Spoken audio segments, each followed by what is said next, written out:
A lot of market stuff to talk about this week. Eric Osterhaus, Paragon Ag Advisors, breaks it all down for us. First of all, probably the biggest news is China is back in the soybean market for United States soybeans.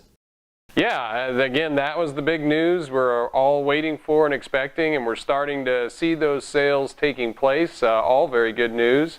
I think we need to continue that. I know we've got the so-called, let's call it the 90-day truce, so we're really wanting to see those sales, especially in the next 90 days, continue to ramp up.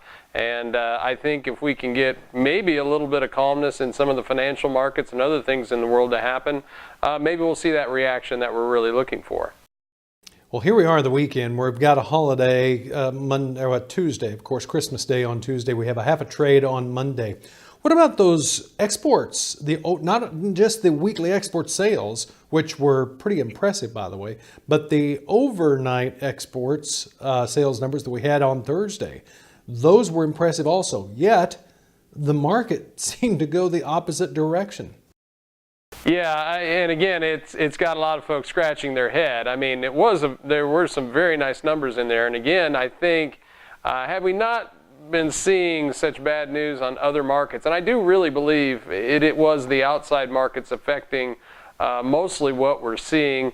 When you're seeing the Dow and crude and some of these outside markets taking a major hit, I think a lot of the big money, it's near the end of the year, maybe a little bit of that holiday trade is taking place, and you just saw a risk-off atmosphere, regardless of some of the good fundamental news that we saw, because sometimes that can happen in the markets. It just doesn't matter what the fundamentals are if everybody just wants to leave the room, and that's what it appeared to be. What about that cattle on feed report and the hogs and pigs report? What did you think of those? Well, I thought first on the cattle on feed, I thought it was a pretty neutral report. And usually it seemed like that market, at least on the charts, was sort of consolidating going in to the report there on Thursday. I would think that, generally longer term, it's friendly. Now, here into the holiday trade, as I like to call it, it's a little bit of a special time. I do look at a market and seeing that we did trade higher in those live cattle markets going into that report.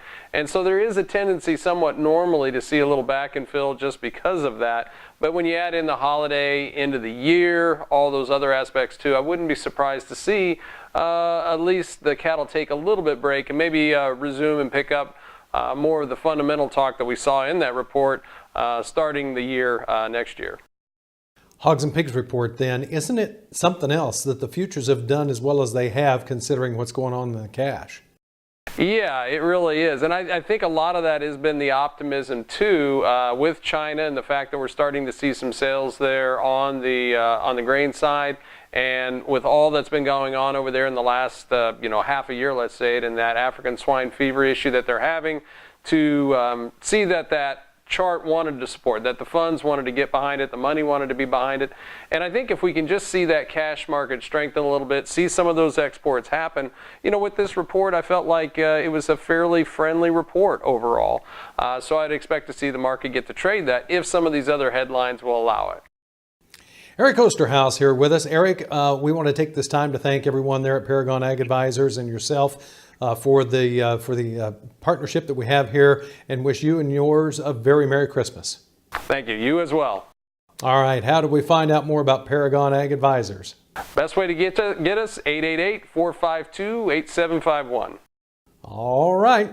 Thanks again, Eric. Sure, always good to talk to you. Now, don't go anywhere. We've got more of the KSN Agribusiness Weekly program coming up in just a moment.